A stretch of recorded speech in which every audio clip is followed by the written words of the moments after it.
안녕하세요. 사연에 빠지다의 DJ 민영입니다. 오늘도 두 가지 사연 준비되어 있는데요. 끝까지 함께 해주시고요. 오늘의 첫 번째 사연부터 만나볼게요. 안녕하세요. 사연 프로그램을 보시는 여러분, 저도 이 채널을 굉장히 좋아하는데요. 제가 이렇게 사연까지 보내게 될 줄이야. 뭔가 새롭기도 하고 긴장도 되고 떨리는 것 같아요. 오늘 드릴 얘기는 누군가에게는 불편할 수도 있지만 저는 용기를 내어 이야기를 해보려고 해요. 다들 학창시절을 생각하면 어떤 추억이 먼저 떠오르시나요? 저는 사실 좋은 추억들이 없다 보니 예전 생각만 하면 마음이 아직도 답답하고 힘든 건 어쩔 수 없는 것 같아요. 요즘에는 학교 폭력이 많이 알려지기 시작하면서 예방을 위해서 지원이 되는 부분들이 늘어났다고 하지만 제가 학교를 다닐 때만 해도 괴롭히는 친구들이 꽤나 많았거든요. 사실 왕따라고 해서 단순히 같이 안 다녀주고 그런 게 아니라 정도가 지나치다 보니 나중에는 갈취와 협박으로 이어지는 게 싫었어요. 뒤에서 흉을 보는 것을 떠나서 인격적으로도 저를 깎아내리는 경우가 많았기 때문에 그만큼 힘든 시간이 될 수밖에 없었죠. 제가 심한 따돌림을 당했던 이유 중 하나는 제가 부탁을 들어주지 않아서였는데요. 정말 사소한 거였는데 이럴 줄 알았으면 그냥 부탁을 들어줄 걸 그랬나 싶을 정도로 집요하게 저를 괴롭히더라고요. 어떻게 보면 부탁은 핑계고 그냥 저를 괴롭히고 싶었던 건 아닌가라는 생각이 들기도 했어요. 괴롭힘이 심해지다 보니 학창시절 내내 좋은 추억은 없습니다. 특히 이동 수업이나 수련회에 갈 때는 같이 다닐 친구가 없어서 오히려 움츠러들고 저도 모르게 소극적인 성격으로 변하게 되더라고요. 예전에는 이러진 않았던 것 같은데 고등학교 1학년 후반 때부터는 거의 끌려다니는 일이 많아져서 말도 잘 안 하게 되었어요. 미안, 오늘은 이것밖에 못 가져왔어. 아니, 내가 오늘까지 모아오라고 얘기했는데 그걸 아직도 못 치웠다고? 아, 그러고 보니 너희 집 거진데 내가 너무 무리한 걸 요구했나? 어? 미안해. 오늘은 화장실 2시간 당첨. 그 안에서 심심할 테니까 내 숙제나 좀 대신해줘. 너희 집은 돈도 없어서 학원도 못 다니는데 이렇게라도 좀 배워야 되지 않겠어? 이렇게 친구 챙기는 사람이 어딨냐? 나한테 고마워해라. 돈을 모아오라고 하는 것은 물론 조금이라도 마음에 들지 않으면 화장실에 가둔 뒤에 숙제를 시키거나 혹은 부모님까지 들먹이며 이야기하는 것을 듣다 보니 눈을 뜨면 학교에 가야 된다는 사실이 너무 싫어서 안 좋은 생각을 했던 적도 있었어요. 괴롭힘의 정도가 심해지면서 학교에 가면 책을 뺏는 것은 물론 저와 어울리는 친구들도 같이 괴롭히더라고요. 자, 이제부터 김지원이랑 말하거나 같이 다니는 친구들은 똑같이 찐짜 되고 싶다고 이해하겠다. 알아듣겠지? 다들 대답한 걸로 알고 내일 보자. 안녕. 피해를 주고 싶지 않아서 혼자 다니기도 했는데 주변 친구들도 나중에는 점점 더 제 주변에는 아무도 오지 않더라고요. 그래서 이동 수업이나 체육 수업 때는 아프다는 핑계로 교실에 있어야 했고 그럴 때는 괜히 저를 도둑으로 몰고 가서 그마저도 할 수 없게 되었어요. 선생님, 제 지갑이 사라졌어요. 오늘 교실에 남아있던 애가 김지연인데 혹시 가방 한 번만 볼 수 없을까요? 난 그런 적 없어. 선생님 아시잖아요. 전 보건실에 있다가 돌아왔는데 그 사이에 제가 지갑을 훔쳤다고요? 그래도 혼자 있었던 사람이 너뿐이니까 잠시 확인하도록 하자. 지연이뿐만 아니라 모두 가방 열어. 아니나 다를까 제 가방에서 A의 지갑이 나왔고 그때는 부모님까지 소환이 되었어요. 제가 하지 않았던 일들이 제가 한 짓이 되어버리고 더 이상 제가 아니라고 이야기를 해도 들어주는 사람이 없더라고요. 부모님께서도 제가 학교에서 어떻게 지내는지 아시는 게 아니라서 그런지 오히려 저를 다그치셨어요. 괴롭힘은 갈수록 심해지기 시작했고 나중에는 학교 이외에 다른 곳도 데리고 다니면서 괴롭히기 시작했어요. 노래방에서 노래를 해보라고 시켰고 재밌지 않으면 보이지 않는 부분을 찾아서 때리기까지 하니 정말 힘들더라고요. 때리는 것도 심하게 때리는 게 아니라 장난치듯이 머리를 툭툭 친다든지 혹은 발을 건다든지 그런 걸로 괴롭히니까 괜히 학교에 가면 긴장이 되기도 했어요. 학교에 가는 순간부터 집에 돌아오는 시간까지 하루 종일 감옥에 있는 듯한 느낌이 들었는데요. 저를 도와주려는 친구들도 없진 않았지만 절 조금이라도 도와주는 친구가 있다면 그 친구들까지 괴롭히는 게 싫어서 저도 다른 친구를 피하게 되기도 했고요. 그때 당시 선생님들은 어떻게 했냐고 물어보실 수 있는데요.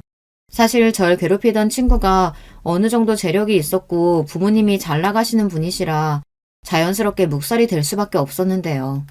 저희 부모님도 어떻게 손 쓸 수 있는 게 아닌 상황이라 제가 말을 하지 않았던 것도 있어서 아무런 해결이 되지 않았어요. 고등학교 시절 내내 저에게는 지옥과 같았다고 볼 수 있어요. 아무 말도 못하고 답답하게 구는 행동을 봤을 때 지금 와서 생각해보면 말해도 달라지지 않을 거라는 것을 알았기 때문에 그렇게 한 것 같아요.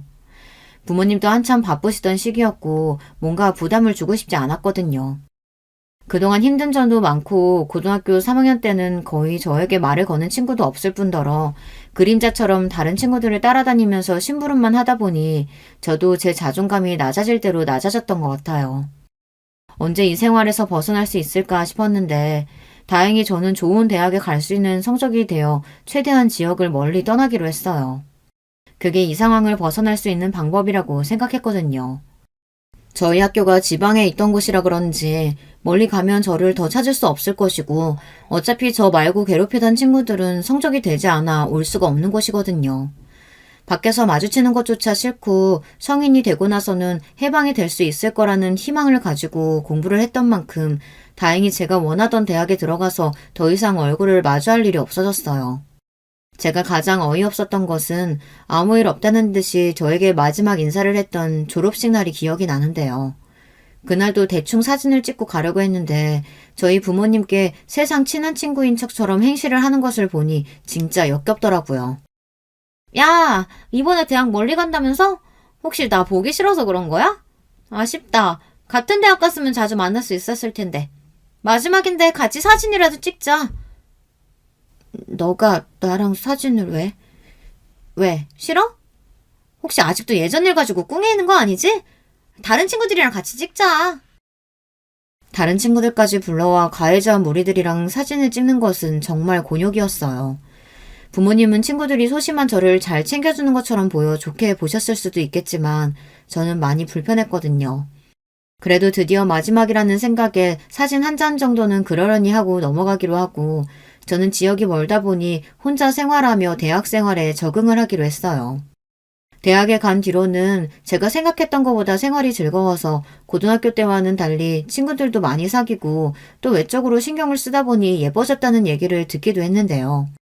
학생 때는 제가 통통한 체형이다 보니 그동안 꾸미지 못하고 다녔었는데 같이 다니는 친구가 운동도 해주고 또 제가 어떻게 하면 자존감이 높아질 수 있을지 도움을 준 친구라서 항상 고맙게 생각하고 있어요. 대학생 때 만났던 친구는 저의 모든 것을 알고 있는 친구인데요. 처음에는 이런 사실을 이야기하는 것이 어렵게 느껴지고 혹시라도 저를 싫어하지 않을까라는 생각도 들었는데요. 시간이 지나면서 이 친구라면 제가 아팠던 부분을 이해해주지 않을까 싶어서 시간을 두고 친구에게 맥주 한잔하며 이야기를 할 수 있었어요. 민정아, 이건 내가 정말 너한테 처음으로 말하는 건데 이걸 듣고 너가 날 이해 못하거나 답답해 할 수도 있어. 괜찮아. 에이, 내가 얘기를 얼마나 잘 들어주는데. 얘기해봐. 나 사실 어렸을 때 따돌림을 심하게 당하다 보니 처음에는 다가오는 널 의심하기도 했어. 하지만 지금은 너와 지내면서 진짜 친구라는 걸 알게 됐고 내 과거를 이야기해도 괜찮을 것 같아서. 어? 뭐라고? 사실 친구의 반응을 보고 나서는 순간적으로 이건 망했다라는 생각이 들기도 했는데요. 그 뒤에 친구가 말하는 이야기를 듣고는 저도 모르게 눈물을 흘릴 수밖에 없었어요. 많이 실망했지. 그치, 나처럼 답답하면 다른 사람들이 따돌리는 건 어떻게 보면 당연한 일이기도 하잖아. 미안해, 괜히 이런 얘기해서. 너 지금 무슨 얘기를 하는 거야? 너처럼 착한 애가 어딨다고. 학교 다니면서 많이 힘들었겠다.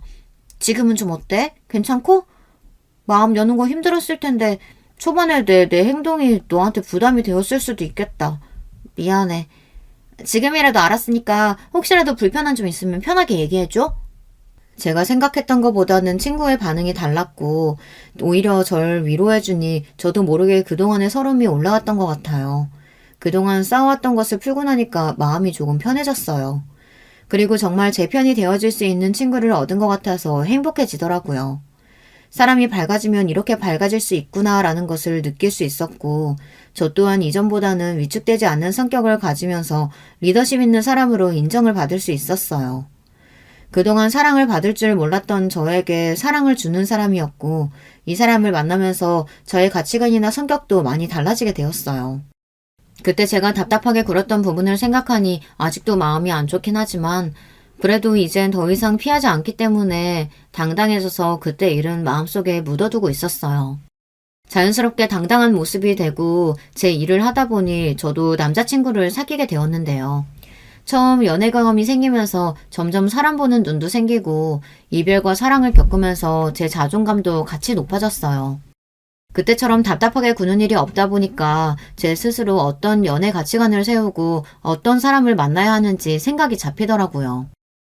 성격이 달라지다 보니 만나는 사람들도 달라지고 제 스스로도 요즘 많이 성장했다고 느끼는 부분 중 하나예요. 저는 그동안 고등학교 때 힘들었던 부분을 생각하면서 저 같은 아이들을 도와주고 싶은 마음에 심리 상담을 배우기 시작했거든요. 예전부터 흥미를 가지고 있었던 분야라서 고등학생 때도 장래희망이 상담사였어요. 그 꿈을 이루기 위해서 정말 코피가 날 정도로 열심히 공부하고 그 분야에 대해 전문가가 되고 싶어 열심히 했는데요. 학교를 졸업하고 난 뒤에 임상심리사로 일을 하다 보니 어렸을 적 제가 했던 행동들이나 생각들에 대해서 어느 정도 해석이 되다 보니 심리적으로 힘든 시간을 겪기도 했지만 그 시간을 겪고 난 뒤에 제가 더 나아질 수 있었던 계기로 생각하고 더 이상 아프지 않게 저를 이해하고 저 또한 치유가 되기 위해 노력을 했던 것 같아요. 물론 그렇다고 해서 그 친구들을 용서하거나 혹은 만나고 싶었던 건 아니었는데요. 잊고 산다는 말이 가장 잘 어울리는 것 같아요. 말 그대로 저를 위한 치유일 뿐이지 그 친구들을 용서할 수 없었어요.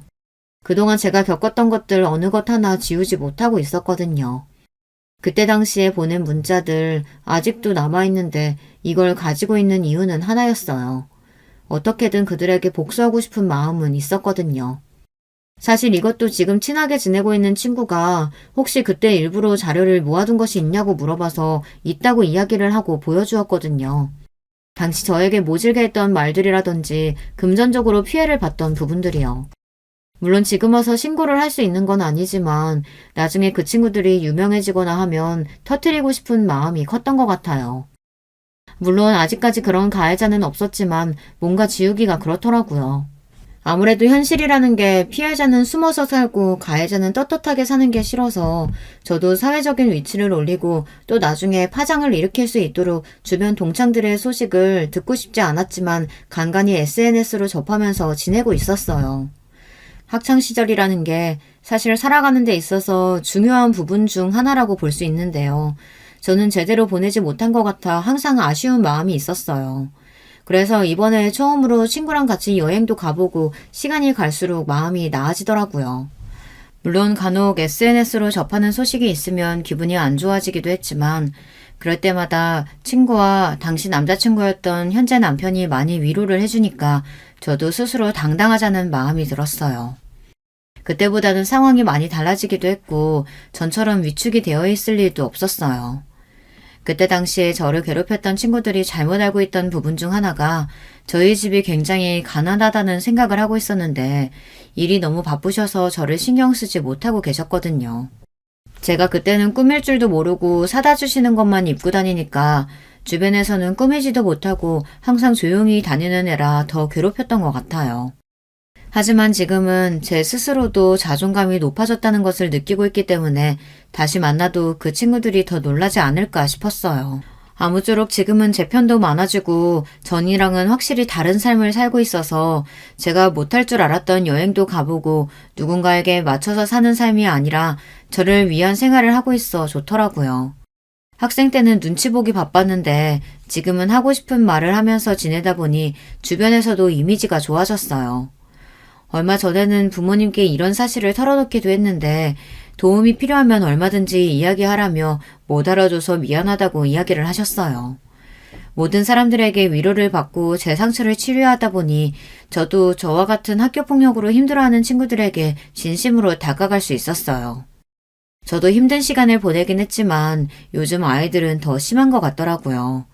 이 정도면 정말 어떻게 교육을 받았나 싶을 정도로 도가 지나치다 보니 저와 같은 상처가 있는 친구들에게 다가가다 보니 저처럼 회복을 하는 친구들도 있어서 일에 대한 만족도도 높은 편이에요. 아무쪼록 계속 경력을 쌓아오다 보니 저도 나이가 차고 센터까지 열게 되면서 지역 내에서는 꽤 유명한 위치에 올라가게 되었어요. 그리고 대학교 3학년 때부터 쭉 만나고 있었던 남자친구랑 결혼까지 하게 되면서 행복한 나날을 보낼 수 있었는데요. 평소처럼 지내고 있는데 그날은 모르는 전화번호로 연락이 왔던 날이었어요. 저는 그 전화를 받자마자 온몸에 소름이 돋을 수밖에 없었는데요. 듣자마자 저는 알 수 있었어요. 학창시절 저를 유독 괴롭혔던 동창생 A더라고요.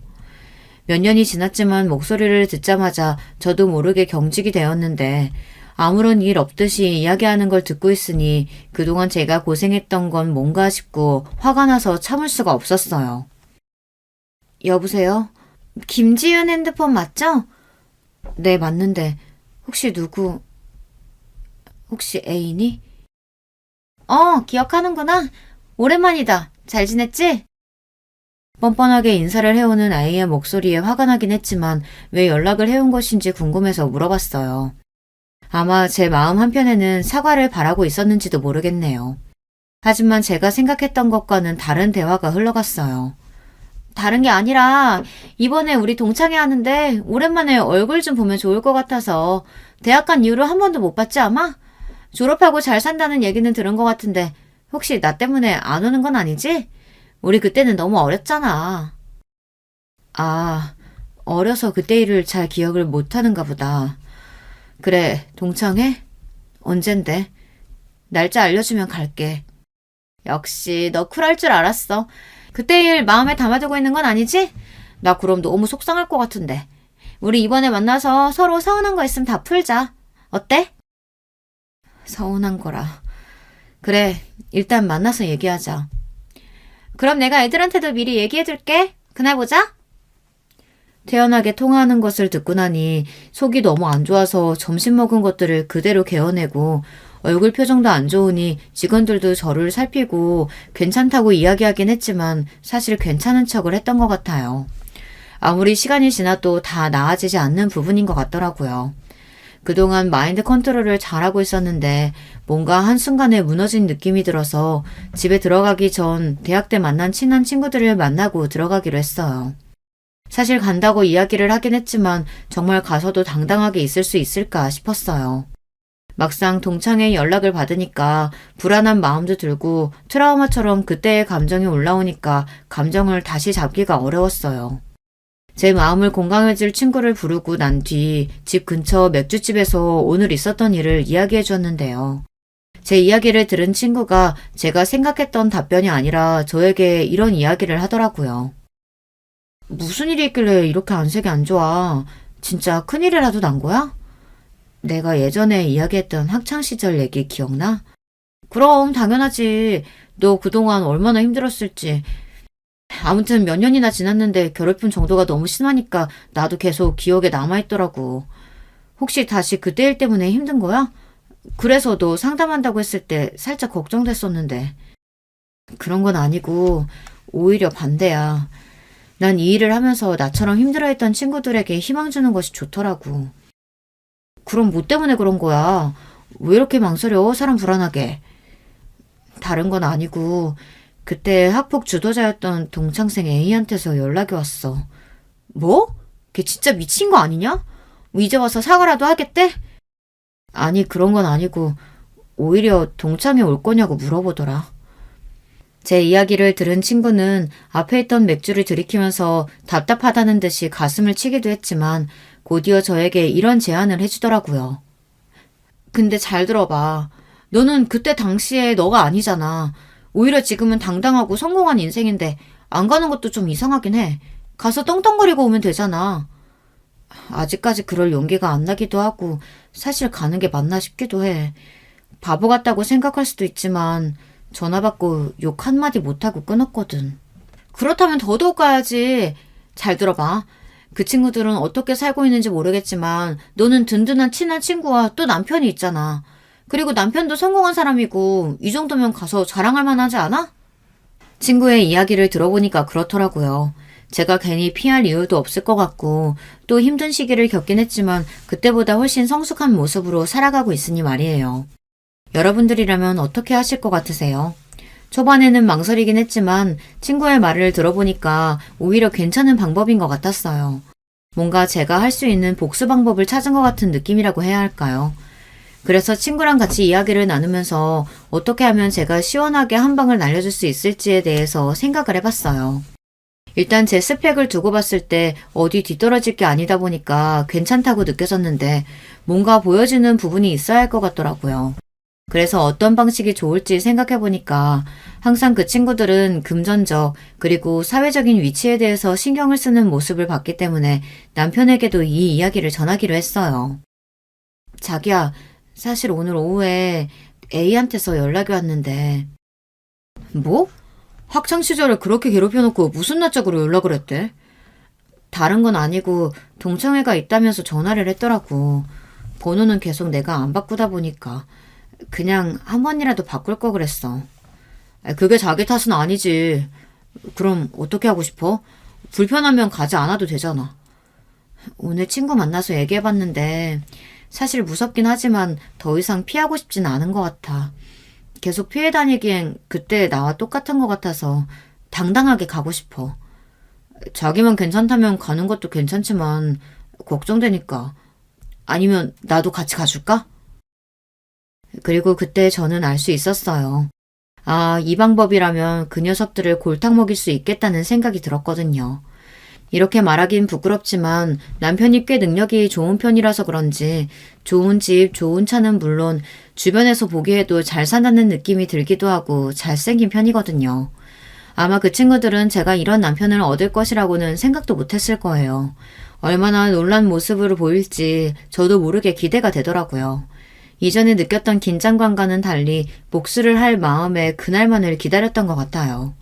사실 남편에게까지 부탁을 해서 도움을 요청할 생각은 없었는데 이왕 이렇게 된 거 제대로 배가 아프게 해주자는 생각으로 SNS를 통해서 그 친구들이 어떻게 살고 있는지 살펴보기 시작했어요. 친구도 돕겠다고 해서 이번에 같이 알아보는데 생각보다 못 사는 친구도 있고 제가 가장 복수를 하고 싶었던 동창생 A는 생각보다 사회적으로 영향력이 있는 인플루언서였어요. 어느 정도 예상했던 부분이었던 게 학생 때부터 예쁘고 키가 커서 비율이 좋은 애였거든요. 그래서 연습생 생활도 잠깐 했었던 것 같고 오히려 영향력 있는 사람이 되었다는 것이 좋았던 이유는 그만큼 파급력이 클 것 같았거든요. 그래서 남은 3달 동안에는 어떻게 바닥으로 끌어내릴 수 있을지에 대해서 바로 계획을 세우기 시작했어요. 사실 마음 한편으로는 이게 맞는 건가 싶었는데 제 어린 시절을 생각해보면 뻔뻔하게 연락을 해왔던 부분에 대해서 이해가 가지 않았고 더 이상 그 친구를 생각할 필요가 없다는 생각이 들었죠. 그렇잖아요. 저는 걔 때문에 2년을 넘는 시간 동안 고생만 해왔는데 이제 와서 도망치기에는 제 청춘이 너무 아까웠고 조금이라도 그 친구들이 반성하는 기미가 보인다면 동창회 이후로는 딱히 뭔가 더 터트릴 생각은 없었어요. 남편이랑 이야기했던 부분 중 하나는 일단 가서 그 친구들을 만난 뒤에 어떤 복수를 할지에 대해서 생각을 해보자는 것이었는데요. 저는 일단 보여주는 것만으로도 충분히 그 친구들에게 자신감 있는 모습을 보여주는 것이기 때문에 당일날까지 철저하게 준비를 해서 찾아갔어요. 심지어 남편은 이번에 차를 바꿀 때가 되었다면서 마침 잘 됐다는 듯이 6억 원이 넘는 외제차를 하나 출고를 하더라고요. 겉으로 보기에도 브랜드들은 웬만하면 다 아는 비슷한 브랜드들로 꾸미고 동창회에 찾아갈 수 있었어요. 사실 들어가기 전까지만 해도 엄청 긴장이 되었는데 막상 가보니까 괜찮더라고요. 동창회 당일이 되고 저는 그동안 피부 관리부터 시작해서 살도 조금 빼고 누가 봐도 고급스러운 이미지의 여성이 되어 있었는데요. 남편은 왜 이렇게 예뻐졌냐며 동창회에 가는데 너무 질투가 난다고 이야기할 정도로 예쁘게 꾸미고 갔어요. 일부러 메이크업 샵에 가서 제가 할 수 있는 최대한의 것을 하고 갔는데요. 메이크업 샵에서도 제가 이런 사연을 가지고 있다는 것을 선생님이 아신 뒤로 머리 세팅까지 완벽하게 해주셨거든요. 선생님 오랜만이에요. 제가 특별한 날이면 항상 여기 오는데 오늘 메이크업은 조금 더 빡세게 부탁드릴게요. 오늘 특별한 날이신가 봐요. 평소보다 더 예쁘게 해드릴게요. 근데 어디 가시길래 빡세게 부탁하시는 거예요? 다른 건 아니고 동창회에 가는데 그때 유독 괴롭혔던 친구들이 오거든요. 너무 뻔뻔하게 연락해와서 이번에 가서 코를 밟아주고 올 생각이에요. 메이크업 선생님께서는 제가 하는 이야기를 듣고 나서 다른 선생님들까지 불러 화장과 세팅을 마무리해 주셨는데요. 헤어까지 되다 보니까 진짜 그날은 잘 꾸몄다는 이야기밖에 안 나올 정도로 괜찮게 잘 되었더라고요. 마지막으로 길을 나서는데 선생님께서 저한테 힘내라고 이야기를 하셨고 그동안 고생 많았다면서 저를 다독여 주셨어요. 괜히 눈물이 날 것 같았지만 잘된 화장을 망치고 싶지 않아서 꾹 참고 동창회 장소로 찾아갔는데요. 들어가기 전까지 긴장이 되긴 했지만 당당한 모습으로 내부에 들어가고 보니 이미 많은 친구들이 와 있었어요. 저를 외면했던 친구들도 있었지만 그 중에서 제가 가장 어이없었던 것은 저를 괴롭혔던 친구 중 한 명이 저를 되게 반갑게 부르더라고요. 왔어? 오랜만이다. 나 기억하지? 왜 이렇게 예뻐졌어? 오랜만에 보니까 너무 좋다. 그치? 누구더라? 어쨌든 만나서 반가워. 아직 애인은 안 왔나 봐. 너 원래 성격이 이런 성격이었나? 조금 서운하네. 그래도 우리 나름 친하다고 생각했었는데. 일단 앉아. A는 일 끝나고 바로 온다고 연락 왔어. 동창생 B가 자리를 안내해주는 동안 저는 어디에 앉아야 할지 고민하고 있었는데 저를 불러주는 다른 친구들이 있었어요. 사실 따돌림을 당할 때 저에게 아예 친구들이 다가오지 않았던 건 아니었어서 초반에는 인사를 하던 친구들이 있었는데요. 오랜만에 보니까 반갑긴 했어요.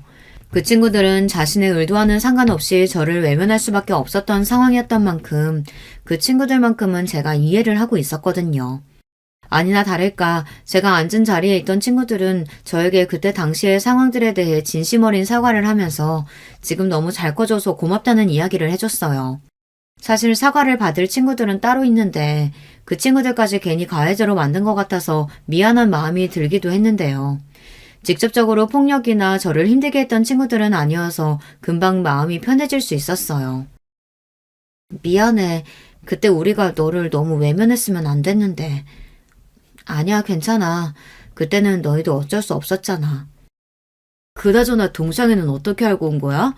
우리 다 너한테 연락 못했는데. A가 불렀어. 전화가 왔더라고. 어색한 분위기 속에서 서로 진심 어린 이야기를 나누며 그 친구들의 그때의 입장을 들어볼 수 있었는데요. 모든 것을 A가 주도하다 보니까 조금만 도와주려고 하면 차단을 하는 것은 물론 본인들까지 괴롭혔다는 이야기를 들으니까 참을 수가 없었어요. 또 A가 직접 저에게 연락을 해왔다는 이야기를 듣고 친구들은 기가 찬 것처럼 헛웃음을 치기도 하더라고요. 저와 같이 다니는 친구들을 따돌리는 것을 알고는 있었지만 더 심했던 건 제가 모르는 사이에 다른 친구들까지 괴롭혀서 그 친구들도 사실 A를 만나러 동창회에 참석했다고 하더라고요. 저만 그렇게 힘든 시간을 보낸 줄 알았는데 학교 뒤에서도 다른 친구들을 불러서 돈을 빼앗는 등 폭력을 쓰는 경우가 있었다고 하니 학창 시절을 어떻게 보냈으면 이 많은 친구들이 그 친구에게 악감정을 가지고 있을까 싶었어요. 서로 근황에 대해서 이야기를 나누다가 분위기가 조금씩 풀리는 것을 느끼기 시작했을 때 A가 등장하게 되었는데요. 사실 늦게 도착을 하기도 했고 이미 많은 친구들이 자리를 차지하고 있어서 그 친구가 가장 마지막이었거든요. 들어오자마자 이목을 끄는데 그때 얼굴이 그대로 떠오르면서 괜히 긴장이 되기도 했어요. 제가 떨고 있는 것을 느꼈는지 제 옆에 있던 친구는 괜찮다면서 저를 다독여 주더라고요. 하지만 저는 그때의 제가 아니었기 때문에 자신감을 가지고 그 친구에게 먼저 다가가 인사를 했는데요. 주인공은 제일 마지막에 온다던데 그 말이 맞나 봐. 오랜만이다. 연락을 해서 이렇게 동창회까지 오게 되다 보니 네가 참 궁금하더라고. 오랜만이다. 잘 지냈어? 예전보다 많이 예뻐졌네. 요즘에는 뭐하고 지내? 주인공이라니까 너무 부끄럽다. 일단 앉아서 얘기할까? 뻔뻔하게 저를 대하는 태도가 당황스럽긴 했지만 저도 평정심을 유지한 채 그 친구에게 이야기를 해주었는데요. 그렇게 나를 괴롭혀놓고선 성인이 되어서 이렇게 아무렇지 않게 나한테 연락을 할 줄은 몰랐어. 철판을 얼굴에 깔면 이렇게 되는 건가? 너 지금 다 지난 일 가지고 이렇게 따지려고 나한테 온 거였어? 다른 친구들도 마찬가지겠지만 사실 그때 우리가 너무 어렸잖아. 그래서 잘 기억이 나지도 않고 만약 내가 너한테 그런 짓을 해서 많이 힘들었다면 사과할게. 그래, 얘가 사과한다는데 받아줘. 우리 이제 다 컸고 그때 당시의 일들은 잊을 때가 되지 않았나? A와 함께 다녔던 동창생 무리들이 B의 말에 동의하면서 잊었던 일들인데 왜 이제 와서 꺼내냐면서 저한테 이야기를 하더라고요. 참을 수 없는 분노가 치밀었고 저도 답답한 마음에 앞에 있던 맥주를 원샷하면서 한마디를 날렸어요. 어떻게 그게 잊혀지겠어? 너희가 직접 당해봐야지 알겠지. 이런 마음들을 나만 피해자는 아닌 것 같고 와서 들어보니까 너네 꽤나 유명했더라. 아직까지 그러고 살고 있나 싶어서 궁금했는데 지금 사는 걸 보니까 뭐 비슷한 것 같은데 말하는 태도를 보니까 그때와 달라진 게 하나도 없네. 너 말 다 했어? 내 남편이 누군 줄 알아? 너 같은 거는 지금 여기서 한마디로 그냥 끝내버릴 수도 있어. 그때 우정 생각해서 동창회에 불러줬던 건데 은혜도 모르고 지금 와서 괴롭혔으니까 사과라도 하라고 지금 시위하는 거야? 적어도 너가 나한테 미안한 감정이 있었다면 그렇게 연락을 했었어는 안 됐지. 연락은커녕 이렇게 뻔뻔하게 나오는 건 네가 그때 당시에 잘못했다는 걸 전혀 인식을 하지 못하는 것 같은데. 남편도 알고 있어? 네가 이전에 학교 폭력자였다는 거? 학교 폭력자라니. 사실 그때 당시에 나 말고 다른 친구들도 다 조용히 있었잖아. 근데 왜 나만 가지고 그러는 거야? 너희도 입이 있으면 말을 해봐. A는 흥분했는지 다른 친구들을 지목하며 이야기를 했어요. 하지만 저 같은 경우에는 이미 이곳에 도착해서 A에 대한 감정이 어떤지 알고 있었기 때문에 어떤 대답이 나올지 어느 정도 예상이 되었는데요. 아니나 다를까 다른 친구들도 제 편을 들면서 이야기하는 것들을 들을 수 있었어요. 솔직히 말해서 A 너가 주동한 건 사실이고 다른 친구들도 심하게 괴롭힌 건 맞잖아. 단순히 욕하고 피하는 것뿐만이 아니라 너희들은 물리적으로도 폭력적으로도 많이 괴롭혔기 때문에 우리는 다 기억하고 있어. 맞아. 너도 사과할 부분은 해야지. 우리가 나이가 몇인데 이러고 있어. 설마 너 그때 우리한테 한 말 기억 안 나는 건 아니겠지? 네가 지은이랑 놀면 같이 따돌리겠다고 협박했었잖아. 동창회 안에서 하나둘씩 시작된 발언 덕분에 A는 금방 궁지에 몰리게 되었는데요. 하나같이 나한테 따지려고 드는 것 같은데 그럼 그때 당시에 얘기했어야지 왜 10년이나 넘은 시간이 지난 뒤에야 나한테 이렇게 이야기하는 거야? 모두 그때 당시에는 많이 어렸고 네가 적어도 사과는 할 줄 알았겠지. 여기까지 와서 네가 이렇게 당당하게 나올 줄은 누가 알았겠어. 요즘 학폭 가해자들은 다 당당하게 산다더니 너 또한 마찬가지였구나. 내가 버렸던 그때 시절들을 너가 보상이라도 해줄 거야? 계속된 A의 주장에 답답했던 저는 그동안 제가 참았던 만큼 제대로 얘기를 하고 돌아올 수 있었는데요. 마지막까지 한마디 날려주고 나가려는데 타이밍 좋게 저에게 찾아온 남편 덕분에 그 친구의 코를 납작하게 밟아줄 수 있었어요. 앞서 말했던 남편이 능력도 되고 키도 좀 큰 편이라 사람들의 이목을 끌기엔 딱이거든요. 얼굴도 잘생겼다 보니까 자연스럽게 동창회에 있던 사람들이 다 남편을 쳐다보다가 남편이 저에게로 다가오니 다른 친구들도 꽤 놀란 눈치였어요. 남편은 자연스럽게 제 어깨에 손을 감싸면서 이제 나가자면서 이야기를 해주더라고요. A는 딱 봐도 잘생긴 제 남편 얼굴을 보더니 온몸에 명품으로 도배가 되어 있는 모습을 보고 나서 뻔뻔하게 다시 이야기를 이어갔어요. 어머, 지은이 남편 되세요? 얘기는 못 들었는데 굉장히 미남이시네요. 오랜만에 친구들끼리 만나서 이런저런 이야기하다 보니까 잠깐 언성이 높아진 것 뿐이에요. 오해 마시고 잘 들어가세요. 내가 내일 다시 연락할게. 우리 그때 다시 이야기하자. 너랑은 할 말 없고 앞으로 연락 안 해줬으면 좋겠어. 나 진짜 결혼도 잘하고 지금 잘 살고 있거든. 괜히 내 앞걸음에 방해될 일 없게 조용히 살아. 그리고 그대로 그 밖으로 나와서 저도 모르게 긴장이 풀렸는지 차에 타자마자 한숨이 먼저 나오더라고요. 밖을 보니까 A가 제가 탄 차량을 봤는지 얼마 뒤에 저한테 연락이 와서는 그 차는 정말 남편 것인 건지 결혼한 지는 얼마나 됐는지 등등 저에 대한 사생활을 캐묻기 시작했어요. 사실 동창회 때 그렇게 했으면 아예 연락을 안 해야 되는 게 맞지 않나요? 그때 당시 본인은 너무 어렸다고 하면서 저에게 이야기를 하는 것이 답답하기도 하고 또 한편으로 어렸을 테니까 그럴 수 있나 싶다가도 사실 그건 어린 것을 떠나서 도덕적인 문제가 분명했거든요. 그렇게 뻔뻔한 모습을 보이니 그냥 이대로 묵혀두기에는 제 복수가 너무 사이다 같지 않은 것 같아 고구마를 없애주기 위해 사이다 같은 복수를 결심하게 되었어요. 일단은 기본적으로 그 친구와 자연스럽게 만나면서 다시 이야기를 나누기 시작했는데요. 처음에는 이게 너무 싫었는데 제가 증거를 모아야 되다 보니까 자연스럽게 만남을 가지게 되었고 그 친구는 제 재산이라든지 남편에 대한 정보만 엄청 궁금해 하더라고요. 심지어 남편의 직업은 무엇인지에 대해서 물어보고 같이 셋이서 술 한잔 하자는 이야기까지 나왔는데 딱 봐도 어떻게 할 것처럼 말을 하는 거 보니 아직도 제가 본인 밑에 있다고 생각을 하는 것 같았어요. 뻔뻔한 태도 때문에 이렇게 지낼 수 없을 것 같다는 생각이 들어서 일단 남편에게 친구를 소개시켜주라고 이야기를 했어요. 그동안 네가 어려서 잘 몰랐다고 하니까 이번엔 그냥 내가 넘어가도록 할게. 네가 말했듯이 우린 어른이잖아. 아, 그리고 지금 근처에 남편이랑 남편 친구 있는데 혹시 괜찮다면 만날래? 전에 네가 남편 보고 싶다고 했잖아.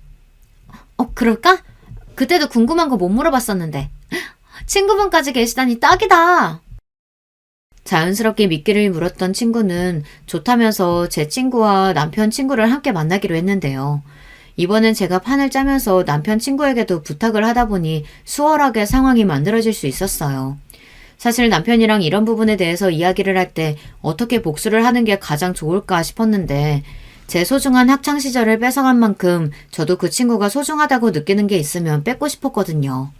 그래서 남편 친구를 소개해준 다음에 그 친구의 학폭을 그대로 터뜨릴 생각이었어요.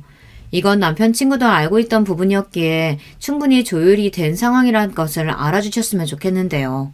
제가 너무 나빠 보일 수 있지만 사실 이렇게까지 하지 않으면 제대로 복수가 되지 않을 것 같았거든요.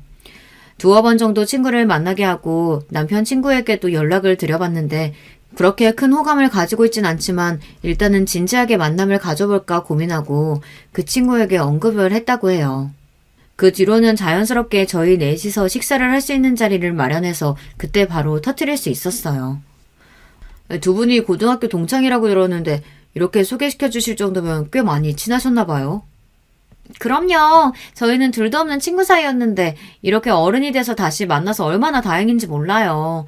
저희가 학업 때문에 바빠서 연락을 서로 잘 못했거든요. 그치? 그치. 너는 친한 친구 사이에 숙제 심부름은 물론 돈도 모아오라고 이야기하잖아. 나는 지금은 그렇게 못하겠더라고. 뭐 그때는 어릴 때니까 네가 말한 대로 그냥 잊고 살긴 하는데 우리가 진짜 친한 사이는 맞았나? 야, 왜 그래? 술 많이 마셨어? 얘가 하는 얘기 그냥 흘려 들으세요. 역시나 제가 생각했던 대로 A는 뻔뻔함을 그대로 보여주었고 남편 친구는 당황을 많이 한 것 같았어요. 이렇게까지 뻔뻔할 줄은 몰랐겠죠. 그날은 어물쩡하게 자리가 정리되고 그 다음 친구에게 연락이 왔는데요. 너 일부러 그런 거지? 왜 괜히 학창시절 얘기 꺼내서 그분이랑 어색하게 만들어? 이번에 나 도와주는 거 아니었어? 내가 널 위해서 이렇게까지 자리를 만들어줄 거라고 생각한 거야? 너 진짜 하나만 생각하고 둘은 모르는구나. 요즘에 누가 학폭 가해자를 만나고 싶어 하겠어. 나중에 문제될까봐 싶어 나는 이야기해준 것 뿐이야. 이거 완전 미친 또라이 아니야. 지금 나한테 복수하겠다고 이렇게까지 한 거야? 야, 너는 나랑 별반 다를 게 하나도 없잖아. 너도 내가 괴롭혔던 이유로 지금 똑같이 나 괴롭히는 거 아니야. 다르지. 나는 적어도 이유라도 있지만 넌 이유 없이 친구들을 괴롭히는 사람이었잖아. 나 지금 통화 녹음 다 하고 있거든. 네가 지금까지 말했던 거 모든 애들한테 뿌려서 너 이미지 그대로 박살내줄 거야. 그 뒤로 단톡방에 올려서 그 친구에게 제대로 쪽을 주는 것은 물론 그 친구가 아니라고 해명을 하긴 했지만 본인은 그렇게까지 할 줄은 몰랐다며 본인이 지금 괜찮은 사람과 잘 되어가려고 하는데 그게 부러워서 이러는 거라고 피해자 코스프레를 했어요. 본인이 잘못한 건 맞지만 이렇게 어른이 되어서 본인에게 복수를 할 줄은 몰랐다고 이야기를 하며 저를 오히려 나쁜 사람으로 몰아가기 시작했는데요. 하지만 생각했던 것보다 카톡 반응은 달랐어요. 제발 그만 좀 하라며 아직도 어린애 같다고 이야기를 하는 친구들도 있었고 그때 당시 말을 하지 못했던 애들도 용기를 얻어서 이야기를 해주더라고요. 점점 방향은 제 쪽으로 기울었고 덕분에 그 친구는 단톡방에서 아예 퇴출이 되어버리고 말았는데요. 거기서 끝이 아니라 저는 SNS를 통해서 그 친구가 활동하는 계정을 다른 계정에 폭로하기로 했어요. 저는 그냥 있는 사실을 그대로 제보했을 뿐인데 다음날 A에게 엄청난 전화와 카톡이 오기 시작했어요. 뭐 저는 피할 이유가 없으니 전화를 받았는데 받자마자 본인에게 어떻게 이럴 수 있냐면서 이야기를 하더라고요. 여보세요? 여보세요? 너 지금 태연하게 그런 얘기나 하고 있을 때야? 너 SNS에 제보한 거 너 맞지? 지금 너 때문에 광고부터 시작해서 다 난리 났는데 장난쳐? 그러게 그동안 잘 좀 살지 그랬어. 왜 괜한 사람 괴롭혀서 일을 이렇게까지 만드니? 솔직히 나만 그랬어? 왜 다른 애들은 안 건드리고 나한테만 지랄이야? 다들 이 부분에서 의아하실 수 있을 것 같은데 저는 복수 대상이 동창생이 A에서 중점이 되었던 건 맞지만 다른 친구들은 A 몰래 저에게 연락을 해와서 따로 건드리진 않았거든요. 왜냐하면 같이 다니던 무리 중에서 저희 엄마가 소속되어 있는 회사에 근무하는 친구가 있었는데 처음에는 그 친구에 대한 이야기를 할까 했는데 스스로 잘못을 뉘우치고 있다는 연락을 받았어요. 즉 동창생 A만 저에게 사과를 하지 않았고 동창회 때도 제가 무슨 결혼이야 저거 다 짭 아니야 했던 친구들도 조롱하던 모습은 온데간데 없고 오히려 스스로 미안하다며 이야기를 해주더라고요. A에 비하면 그 친구들은 딱히 잘못한 게 없었기 때문에 일이 그렇게 커지진 않았어요. 이렇게까지 하고 나니까 한편으로는 심했나 싶기도 한데 이미 저 말고 다른 피해자들도 나오기 시작해서 걷잡을 수 없이 그 친구에 대한 이미지가 바닥이 나기 시작했어요. 인플루언서다 보니까 팔로워도 많았고 그만큼 아는 사람들이 많았는데 결국에는 공개 사과문까지 올리더라고요. 통쾌하기도 하고 한편으로는 도움을 줬던 남편에게도 고맙고 요즘에는 센터 운영이 오히려 잘 돼서 그런지 더 바빠졌어요. 제가 신생을 공개하려고 했던 건 아니었는데 미용실 원장님부터 시작해서 다들 제 얘기를 많이 해주신 것 같더라고요. 저희 센터를 찾아오는 사람들도 늘었고 저는 학교폭력을 이겨낸 센터 선생님으로 모든 이들이 대단해하는 사람이 되었어요. 사실 저도 초반에는 힘들었던 부분들이 많다 보니까 중간에 포기하고자 하는 마음도 없진 않았거든요. 그런데 지금까지 이루어온 것들과 그리고 아직까지 잘못을 뉘우치지 않고 행동하는 가해자들 때문에 더 참을 수 없었기 때문에 일을 다 터뜨려버리고 말았어요. 학교 폭력이라는 게 지금 센터에 오는 친구들을 보면서도 느끼지만 다른 친구들 괴롭히면 안 된다는 건 어떻게 보면 당연한 부분이잖아요. 이 부분을 제대로 알려줘야 하는데 가정 안에서 꼭 교육이 필요한 거라고 생각하거든요. 지금 와서 생각해보면 동창생 A도 그렇게까지 성격이 모나게 변하지 않을 수 있었을 텐데 그 부분을 생각하면 짠하기도 해요. 이건 제가 어느 정도 심리적으로 공부를 하다 보니 나중에는 이렇게 생각이 들긴 하더라고요. 그리고 그 일 이후 사과문을 올리고 나서는 알바를 하면서 살고 있다고 주변 친구들에게 이야기를 들을 수 있었는데요. 아마 기존에 다니고 있었던 회사와는 끝이 난 것 같더라고요. 오랜 기간 동안 힘든 시간이 있긴 했어도 지금은 후련하게 털어내고 잘 살고 있어요. 진짜 친한 친구도 사귀게 되었고 또 남편이랑 같이 화목하게 살면서 앞으로도 행복하게 보낼 수 있을 것 같아요. 그렇게 용기를 낼 수 있었던 건 어떻게 보면 남편이랑 친구 덕분이 아닐까 싶은데요. 친구는 동창생 A에게 소개시켜줬던 남편 친구랑 잘 돼서 올해 결혼을 하게 되었어요. 좋은 사람은 좋은 사람끼리 알아본다고 하던데 잘 된 것 같아서 더 축하를 해주게 되네요. 이 소식을 들은 A가 남편 친구에게 어떻게 그럴 수 있냐고 연락이 왔다고 하는데 다 끝난 마당에 끝까지 잡고 싶었나 봐요. 한동안 제가 너무 잘 돼서 배가 아파한다는 이야기를 건너 들었으니 그동안 잘 버틴 보람이었죠. 요즘 들어 학교폭력과 관련해서 문제들이 많이 떠오르고 있잖아요. 남일 같지 않고 직접 못 겪어보신 분들에게는 죄송하지만 생각보다 큰 트라우마가 되거든요. 비도덕적으로 사람을 괴롭히고 나중에는 뻔뻔하게 철판을 깔고 있는 모습을 보며 생각보다 피해자 입장에서는 견디기가 어려웠던 부분이었는데요. 그래도 성공하고 나서 복수를 시원하게 해주니까 좋네요. 오랜만에 친구랑 만나서 동창회 얘기부터 시작해서 이번에 있었던 모든 일들을 공유해주는데 아주 시원하다면서 잘했다고 해주더라고요. 아마 그때도 바보같이 참았다면 지금까지 제 마음이 해결되지 않았을 것 같은데 이번 기회에 할 말은 하고 또 갚아줄 건 갚아주자 생각으로 살게 되었어요. 여러분, 제가 생각하기에는 예전에 있었던 일들 중에서 사람에게 상처를 주는 것은 어찌되었든 다시 되돌아오게 되는 것 같다는 생각이 드는데요. 이번에 제 동창생들을 보면서 느꼈던 부분 중 하나였어요. 원래 가해자들은 본인의 잘못을 잘 모른다고 하긴 하지만 이렇게까지 모를 줄은 몰랐거든요. 예전 같은 성격이었다면 저도 이렇게 나설 생각은 못했을 것 같은데 막상 나서고 나니까 속이 후련하기도 하고 생각했던 것보다는 제 행동으로 주변 친구들도 용기를 얻은 덕분에 그 자리에서 A에게 한마디씩 할 수 있었다고 해요. 종종 동창회 때 만났던 친구들을 연락을 하고 지내는데 다시 저의 인간관계도 회복되는 것 같아서 좋네요. 여러분들도 소중한 존재이신 만큼 평소 꾹 참고 있었던 부분들이나 혹은 사과받고 싶다고 생각이 드는 사람이 있다면 꼭 한번 연락을 해보세요. 혹시 모르죠. 그 친구도 잘못을 뉘우치고 있을지. 저는 아니지만 여러분들은 그런 친구가 있으셨으면 좋겠네요. 여러분, 두 번째 사연 시작하기 전에 좋아요, 구독 꼭 눌러주실 거죠? 그럼 두 번째 사연 바로 시작합니다.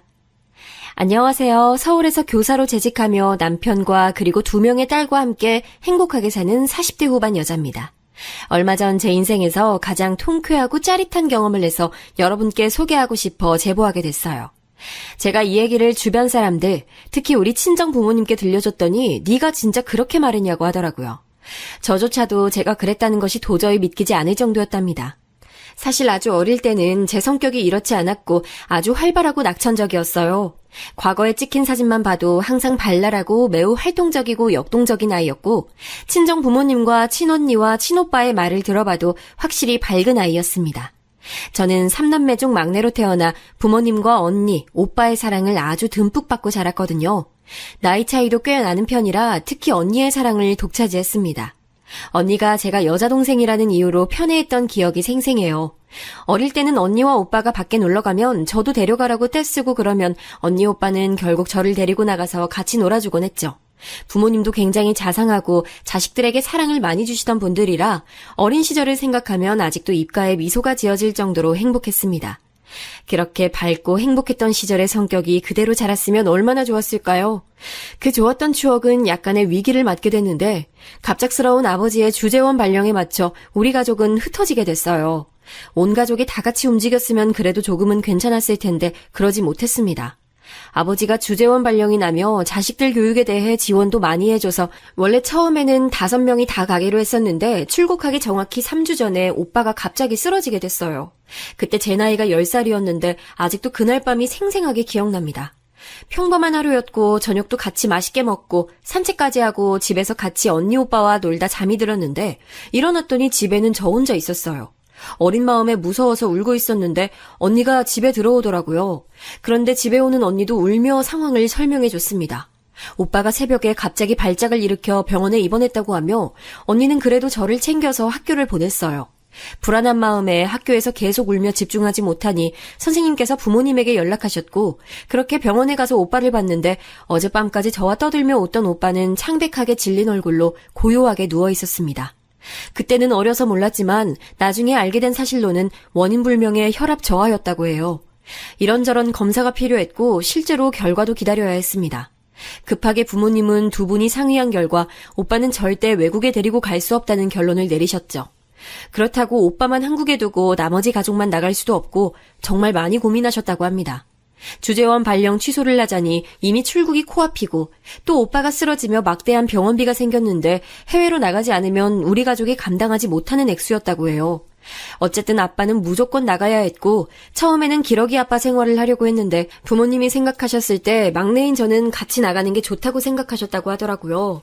아무래도 나이가 어리니 될 수 있을 때 외국 생활을 하는 것이 너무 중요하다고 생각해서 결국 엄마와 언니 오빠는 한국에 남고 저만 아빠 손을 잡고 외국으로 나가게 됐습니다. 처음엔 언니도 같이 나가려고 했으나 그때 언니는 고등학생이었고 대학 입시를 코앞에 둔 시점이라 결국 한국에 남게 됐어요.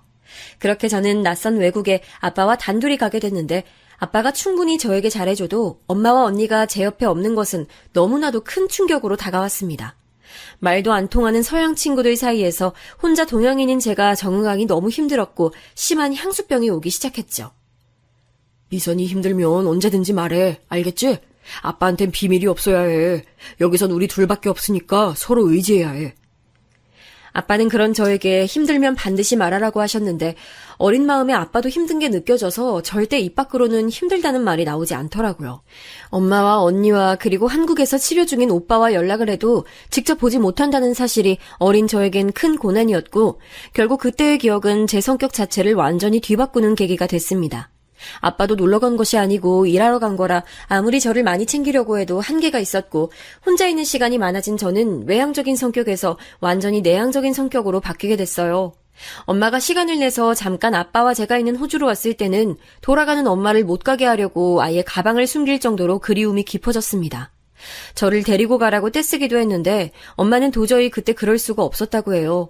오빠가 조금씩 차도가 좋아지긴 했어도 여전히 병원 신세를 지고 있어 엄마는 종일 병원에 있었는데 제가 한국에 있으면 전혀 저를 신경 쓰지 못하던 상황이었다고 하더라고요. 대학에 입학한 언니도 가게에 부담이 되지 않으려고 열심히 공부해서 장학금도 타고 아르바이트를 하며 전혀 부모님의 도움을 받지 않았다고 합니다. 그렇게 악몽 같은 아빠의 주재원 생활이 끝나고 한국으로 돌아왔을 때 저는 너무 기뻐서 눈물을 얼마나 흘렸는지 몰라요. 그리고 너무나도 다행히 오빠도 쓰러졌을 때보다 상태가 많이 호전되어 더 병원에 입원해 있지 않아도 됐습니다. 결국 다시 모인 우리 5명은 전보다 서로를 사랑하고 믿고 의지하는 가족이 됐지만 문제는 바뀐 제 성격이었어요. 호주에서 적응하지 못하고 겉돌기만 해서 또래와 말하고 생활하는 사회성이 오히려 퇴화하게 됐거든요. 하필 제가 다녔던 학교가 동양인이 없기로 유명한 학교여서 입을 닫고 아무 단어도 내뱉지 못하고 집에 갔던 적이 한두 번이 아닙니다. 그래서 그렇게 밝고 낙천적이던 저는 어디로 사라졌고 남은 것은 또래 아이들을 보면 입을 꾹 다물고 무건수행을 하는 저밖에 없었어요. 성격이 바뀐 저를 엄마는 많이 안타까워하시며 일부러 학원도 보내고 교회에 데리고 가며 어울릴 기회를 줬는데 오히려 그건 역효과를 가져와서 제가 더 소심해지는 결과를 가져왔습니다. 결국 저는 한국에서 고등학교 때 제가 스스로 겉도는 학생이 됐는데 누가 저를 괴롭혔다기보다는 그냥 스스로 어울리지 못하던 학생이었어요. 그때 그래도 제 인생이 망할 법은 전혀 없는지 구원의 손길이 있었습니다. 바로 고등학교 3학년 때의 담임 선생님이세요. 그때 담임 선생님은 우리가 첫째자인 완전 초임 선생님이셨는데 겉도는 저를 어떻게든 반에 어울리게 하려고 노력을 많이 하셨습니다. 어차피 고3이라 다들 공부하기 바빴는데 그래도 겉도는 게 걸리셨는지 일부러 짝꿍도 바꿔주고 반에서 이런저런 활동도 많이 해주셨어요. 그래서 덕분에 저도 친구들과 말하는 기회가 생겨서 아예 입을 다물고 집에서만 밝았던 저를 어느 정도 사회에 어울릴 수 있는 사람으로 거듭나게 해주셨습니다. 그때의 기억이 너무나 커서 저는 진로 자체를 교사로 할 정도로 아직도 감사하게 생각하는 분이세요. 실제로 요즘도 연락하고 지내고 있는데 제가 사범대에 입학하겠다고 했을 때 너무 좋아하셨던 게 아직도 생생합니다. 이미 말했듯 그래서 저는 호주에서 살았던 기간 덕분에 영어는 너무나 자신 있었고 서울에 있는 대학교의 영어교육 전공으로 무려 장학금을 받고 입학할 수 있었어요. 제가 그렇게 선생님이 되겠다고 했을 때 사실 가족들의 반응은 그렇게 좋진 않았습니다. 제가 사회성이 부족하다고 생각했던 가족들은 오히려 우려하고 걱정하며 가능한 얘기냐고 물었죠. 그래도 저는 담임 선생님 덕분에 자신감이 조금 생겼고 또 저 같은 학생들을 보면 우리 선생님처럼 구원의 손길을 내밀어야겠다는 사명감에 뜻을 굽히지 않았습니다. 실제로 그렇게 입학한 대학에선 확실히 고등학생 때와 달리 조금 더 밝게 대학 생활을 할 수 있었어요. 마지막 담임 선생님 덕분에 조금은 사회성을 갖추고 대학에 가서 행사도 많이 참여하고 공부도 열심히 했더니 남자친구가 생기게 됐습니다. 아무리 조금 나아졌다고 해도 사실 다른 사람들에 비해 내성적이었고 무엇보다 낯을 굉장히 많이 가렸어요. 첫인상이 차갑다는 소리를 많이 듣는 편인데 실제로 누가 다가와도 벽을 치고 쉽게 친해지지 못했습니다. 그래도 고등학생 때처럼 말을 걸어도 무시하거나 그런 정도는 아니었으나 확실히 제가 먼저 다가가거나 그러진 못했고 묻는 말에만 대답하곤 했어요.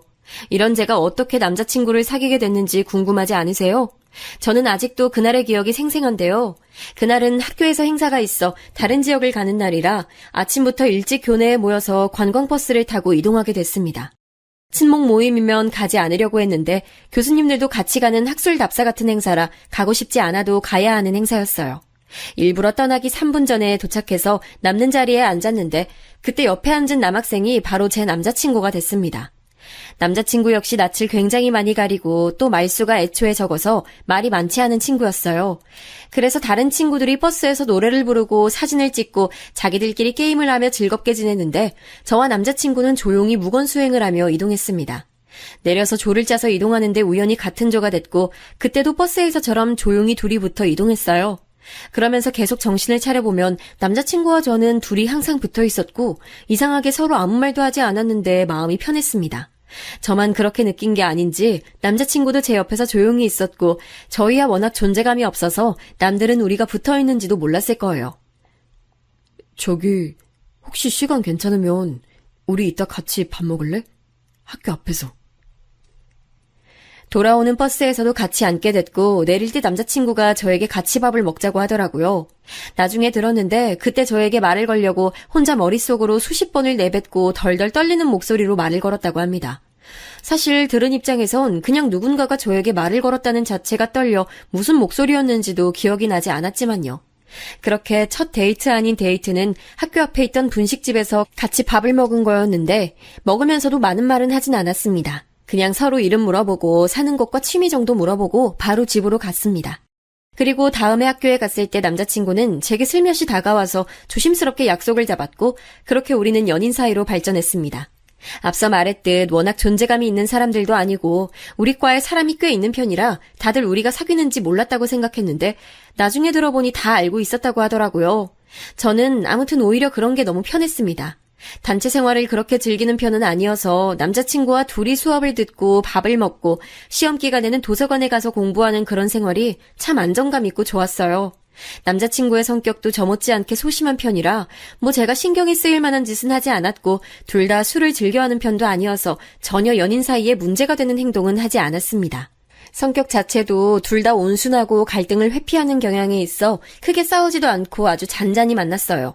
그렇게 저는 남자친구가 군대에 갔을 때도 조용히 면회도 가고 휴가 나오면 같이 밥을 먹으며 지냈는데 그때 지금의 시부모님을 처음 보게 됐답니다. 저는 첫 남자친구였던 그 학생이 바로 제 남편이 되었기 때문이죠.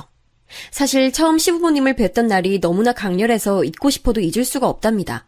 남자친구가 말수가 매우 적다고 했잖아요. 제가 놀랐던 이유는 바로 시부모님은 더 하셨기 때문입니다. 안녕하세요. 정환이 여자친구입니다. 네, 안녕하세요. 반가워요. 얘기 많이 들었어요. 말씀 편하게 해주세요. 그래도 어른이니까 평소에 전혀 하지도 않던 인사를 용기를 쥐어짜내서 했더니 시부모님은 얼굴이 새빨개진 채로 대답하셨어요. 나중에 안 사실인데 시부모님도 두 분이 다 낯가림이 매우 심하고 부끄러움을 많이 타신다고 하더라고요. 그렇게 서로 또 무건수행을 하고 침묵 속에 남자친구를 면회하러 갔는데 전혀 불편하거나 하진 않았습니다. 제가 마음에 안 들어서 그러신 게 아니고 진짜 성향이 그런 분들이라 분위기 자체는 무겁지 않았거든요. 또 쓸데없이 말을 걸거나 그러셨으면 오히려 제가 너무 불편해서 당장 집에 가고 싶었을 것 같습니다. 그렇게 남자친구의 군대도 기다리며 저는 휴학도 하지 않고 바로 졸업하게 됐어요. 다행히 오빠의 건강이 매우 좋아져서 그때는 더 병원에 입원하거나 하지 않아도 됐고 집안 분위기도 매우 밝아져서 큰 부담 없이 졸업하고 바로 임용을 준비할 수 있었습니다. 언니처럼 아르바이트해서 돈을 벌까 했는데 언니는 그냥 그러지 말고 공부에만 매진해서 차라리 직장 생활을 빨리 하는 것이 이득이라며 본인이 제 용돈을 주기도 했어요. 그때 언니는 이미 결혼한 상태였는데 형부가 집에 돈이 많아 언니는 상당히 여유 있는 생활을 했었기 때문에 가능했던 일이었습니다. 형부 얘기가 나와 잠깐 하고 넘어가자면 형부는 굉장히 재치 있고 말이 많은 분이세요. 그래서 형부 덕분에 언니도 많이 밝아졌고 저도 형부와 얘기하면 재밌으니까 많이 웃게 되어 좋았답니다. 무튼 저는 졸업하고 바로 공부를 시작했는데 안타깝게도 첫 번째 시험에서는 낙방했어요. 그리고 두 번째 시험에서는 다행히 합격하게 됐답니다. 이때는 사실 남자친구의 도움이 아주 컸는데 본인이 제가 도서관에서 공부하느라 바쁘니까 도시락도 싸오고 간식거리도 계속 챙겨줬어요. 군대를 갔다 왔으니 저보다 학년이 낮아 아직 임용을 공부할 때가 아니었는데 다른 여자를 만나거나 유흥을 즐길 수도 있는데 공부하는 제 옆에 앉아 본인도 책을 읽거나 미리 공부하는 모습을 보며 이런 사람이라면 결혼을 해도 되겠다고 생각하게 됐죠. 공부가 안 되면 같이 산책도 하고 맛있는 것도 먹고 그러면서 제가 공부하는데 전혀 방해되지 않게 묵묵히 옆에서 응원을 많이 해주는 모습을 보며 감동을 받았습니다. 그렇게 저는 임용에 합격해서 서울에서 교사 생활을 시작했고 남자친구는 임용을 준비하게 됐어요. 남자친구가 저를 많이 챙겨줬던 것과 달리 저는 처음 하는 직장 생활에 잘 적응하지 못해 많은 부분을 챙겨주진 못했습니다. 그래도 시간을 내서 주말에 맛있는 밥도 사주고 필요한 것들도 챙겨주며 노력했고 그 덕분인지 남자친구는 첫 번째 시험에서 바로 임용에 합격할 수 있었어요. 저는 제가 합격했을 때도 뛸 듯이 기뻤지만 남자친구의 합격 소식을 듣고 너무 기뻐서 눈물이 나오더라고요. 그렇게 감정의 간격이 크지 않은 우리지만 그때만큼은 서로 신나서 어쩔 줄 몰랐습니다. 동료 선생님들과 학생들의 치이며 힘들었던 사회생활도 남자친구와 같이 서로 응원하고 격려하며 버틸 수 있었어요. 그렇게 3년을 일하고 남자친구는 저에게 결혼하자고 프로포즈를 냈고 바로 양가 허락을 받았습니다. 사실 이미 양가에서는 우리가 결혼할 거는 당연한 상태여서 허락이라기보다는 날짜와 신혼집 위치 조율에 많은 관심이 쏠렸습니다. 워낙 오래 만나서 이미 서로 부모님의 얼굴도 알고 집에도 몇 번 찾아갔기 때문이죠. 3남매 중 막내였던 저와 달리 남자친구는 3남매 중 둘째였는데 위로는 형이 있고 아래로는 나이 차이가 꽤 나는 여동생이 있었습니다. 저도 언니 오빠와 나이가 꽤 차이 나는 편이었는데 남자친구의 여동생 아가씨는 더 차이가 나더라고요. 저는 사실 시댁 식구들 복은 참 많다고 생각하는데 시부모님 자체가 남에게 폐를 끼치는 것을 극도로 싫어하시는 분들이라 시집살이는 당연하고 제 기분을 망친 적도 한 번도 없던 분들이세요. 항상 말할 때 고르고 고른 말을 내뱉으시고 상대방을 배려하는 분들이라 보면서 제가 오히려 많은 것을 배울 정도였습니다. 인간적으로 훌륭하신 분들이라 존경하는 마음이 들었습니다. 그리고 아주버님은 남편보다는 꽤 말이 있었는데 그래도 일반인과 비교했을 때는 상당히 조용하신 분이셨어요. 그에 비해 아가씨는 막내라서 그런 건지 혼자 여자라서 그런 건지 굉장히 밝고 귀여웠습니다. 와, 새언니는 영어를 그렇게 잘해요? 너무 신기하고 부러워요. 저도 영어 진짜 좋아하거든요. 그래요? 궁금한 거 있으면 언제든지 물어봐요. 저는 호주에서 살다 와서 영어로 의사소통하는 데는 문제가 전혀 없어요. 너무 멋있어요. 저도 기회가 된다면 해외에서 살아보고 싶어요. 안 그래도 요즘 그래서 외국 생활에 관해 관심이 아주 많거든요. 아가씨는 특히 영어에 관심이 많아서 저를 대놓고 좋아했는데 저한테 영어 관련으로 질문도 많이 했어요. 저야 직업이 선생님이니 물어보는 것에 대답해주는 것은 아무 거리낌이 없던 상태였고 아가가 귀여우니까 좋은 마음으로 과외 아닌 과외를 해주기도 했답니다.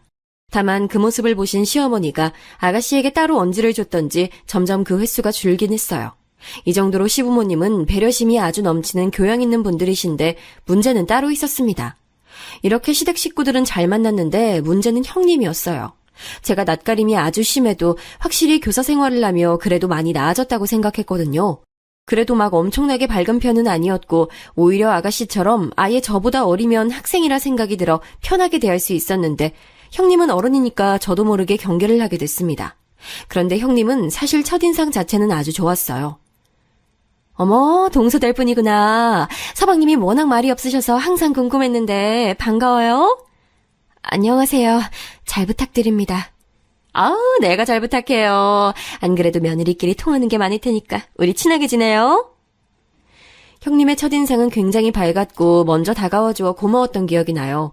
낯가림이 심한데 먼저 다가와주니까 저도 마음을 열게 됐고 같은 며느리니까 형님 말대로 친하게 지내고 싶었죠. 완전히 마음의 문을 닫고 살았던 10대도 아니고 저렇게 먼저 다가온 사람을 내칠 필요는 없었고 또 결혼하면 가족이니까 저도 고맙게 생각해서 따로 결혼 전부터 둘이 만나기까지 했습니다. 친구라고는 남편과 친언니 그리고 친오빠가 전부였던 저라 누군가를 밖에서 만나 밥을 먹고 카페를 간다는 게 되게 큰 의미였거든요.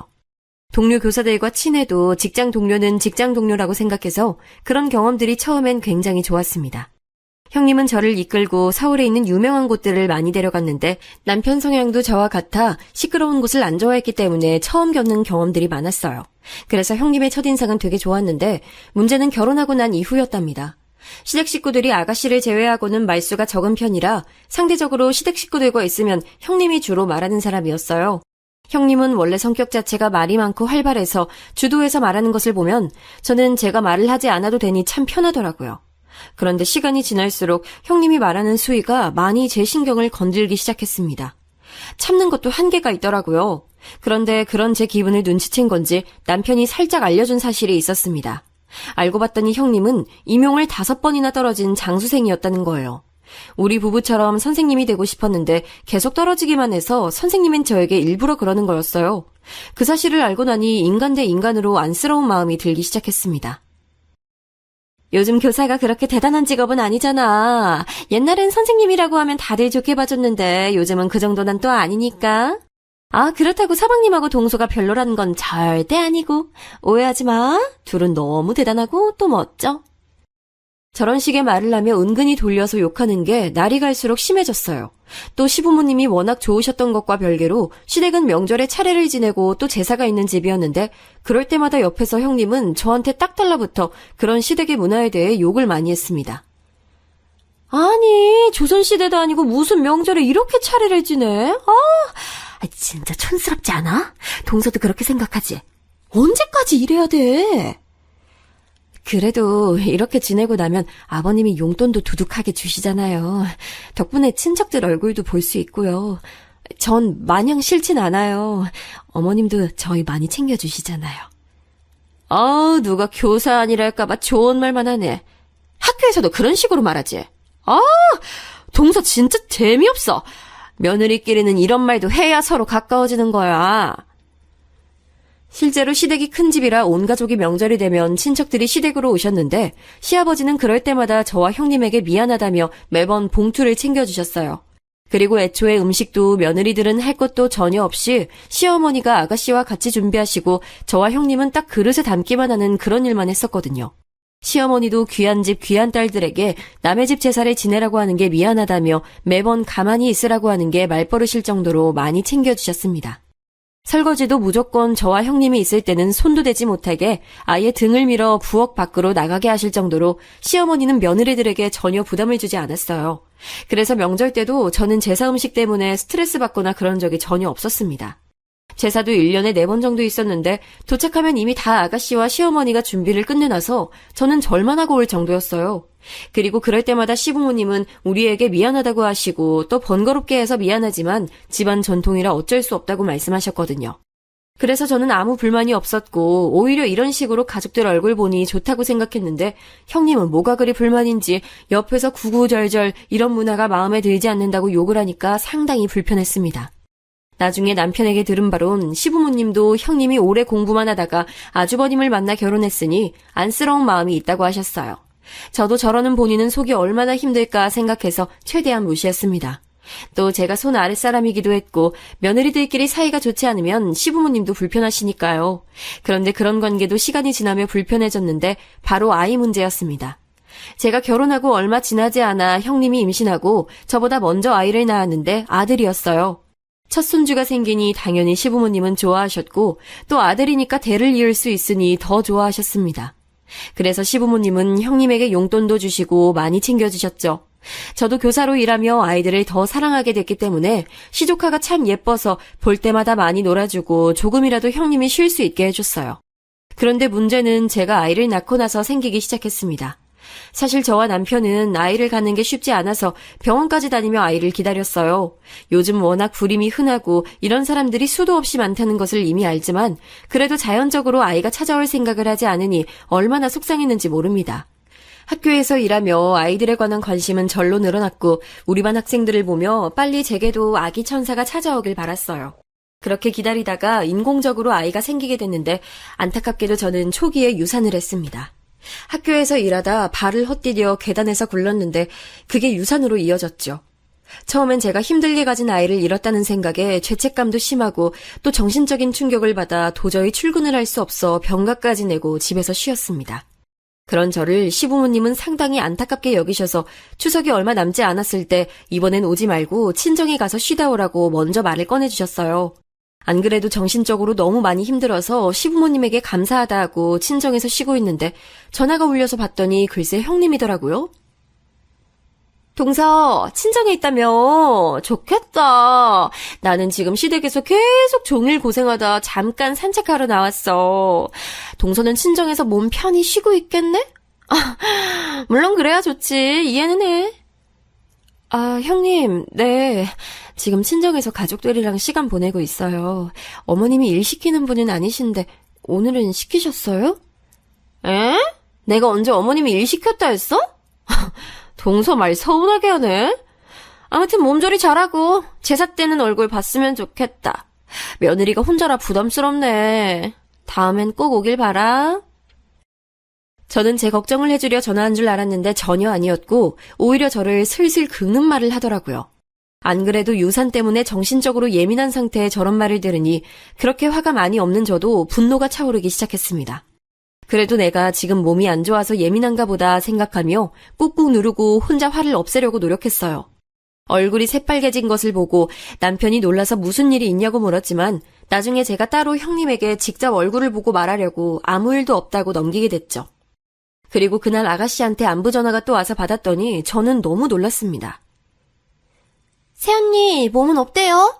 언니 없으니까 집이 허전해서 보고 싶어요. 그래도 언니 몸이 제일 우선이니까 아무 생각하지 말고 편히 쉬어요. 다음엔 얼굴 꼭 봐요. 아가씨, 그렇게 말해줘서 진짜 고마워요. 이번에 음식 준비 좀 힘들었어요? 못 가서 미안해요. 아니요? 우리 이번에는 엄마가 허리 다치셨고 언니도 없어서 예외적으로 나가서 갈비 먹었어요. 먹으면서 언니 생각 많이 나더라고요. 아빠가 그래서 언니 나중에 오면 갈비 사준대요. 아가씨의 말을 들어봤더니 시어머니가 며칠 전에 허리를 삐끗하셔서 움직이기가 매우 힘드셔서 이번만 친척들에게 미리 양해를 구해 상을 차리지 않았다고 하더라고요. 무려 나가서 갈비를 먹고 편하게 지나갔다는데 형님은 굳이 저에게 전화를 걸어 저런 말을 한 거였답니다. 속에서 화가 부글부글 끓어서 당장 전화해서 지금 나한테 거짓말로 부담 준 거냐고 묻고 싶었는데 죄 없는 우리 아가씨가 곤란해질까봐 그게 무서워서 혼자 차분히 감정을 정리했어요.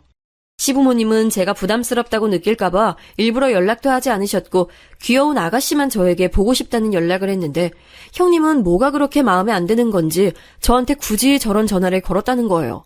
속으로 참는 것도 한계가 있으니 다음에 또 저러면 그때는 참지 않아야지 다짐하고 그 추석은 그냥 지났습니다. 여러분, 혹시 아기는 마음을 내려놔야 찾아온다는 말 들어보셨나요? 저는 그 말이 무슨 말인지 모르고 살았는데 그렇게 유산의 슬픔을 겪고 사실 남편과 저는 많은 얘기를 나누게 됐어요. 굳이 우리 부부에게 아이가 필요할까부터 둘 다 직업이 교사니까 종일 학생들을 보니 차라리 그 학생들을 우리 친자식이라 생각하고 사랑하며 살자는 둥 말을 많이 나눴습니다. 아마 그 당시에는 남편도 저도 상처받기 싫어서 그렇게 미리 얘기했던 것 같아요. 유산의 고통이 하도 크니까 다시 겪을 자신이 없었던 거죠. 시부모님께 살짝 언질해줬더니 시부모님도 우리 부부의 일이니 마음껏 본인들이 원하는 대로 하라고 하셨고 우리 친정 부모님도 마찬가지로 무엇보다 제 마음이 편해야 한다고 하셨습니다.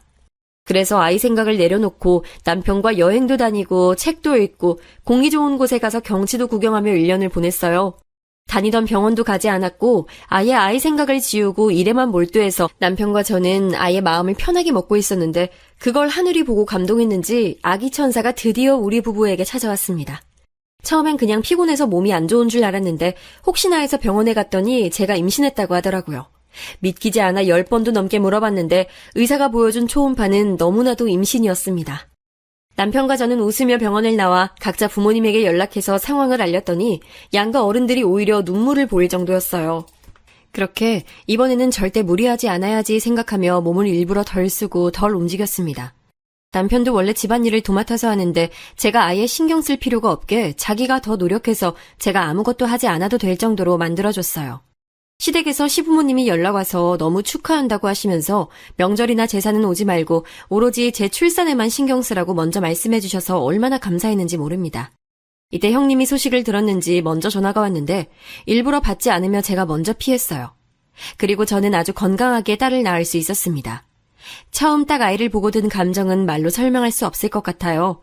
너무 소중하고 또 소중해서 아이를 위해서라면 무엇이든 다 해줄 수 있을 것 같았죠. 그렇게 저는 육아휴직을 바로 써서 들어갔고 편안하게 아이를 키우기 시작했습니다.